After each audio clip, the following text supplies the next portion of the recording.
Iba't iba ang paghahandang ginagawa ng mga deboto ng itim na Nazareno bago sila sumama sa traslasyon. Narito ang unang balita ni Jay Sabale.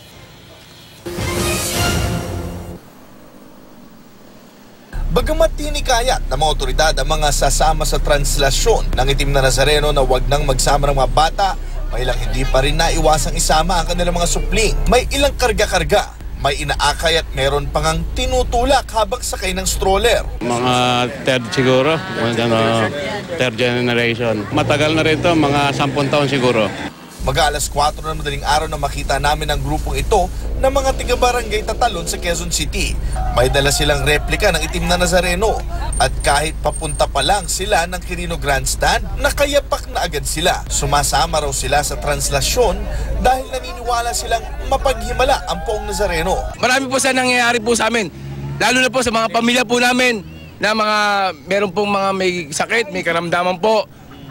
Pag kami po umano po kami kay mahal na poong Jesus Nazareno.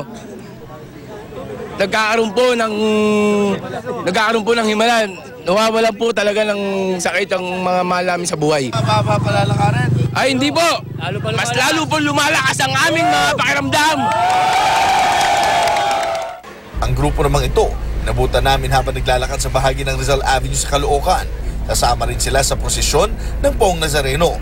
Pero bago daw sila dumiretso sa Quirino Grandstand, dadaan muna raw sila sa simbahan ng Quiapo. Palata na namin to taon-taon eh. Ilang taon na itong ginagawa? Matagal na rin po. Mga 10 taon na rin. May gate pa. Iba-iba man ang pinanggalingan ng mga deboto. Lahat sila may isang pinanghahawakan. At yan ang malalim na pananampalataya sa poon na itim na Nazareno. Para sa unang balita, Jay Sabale, reporting.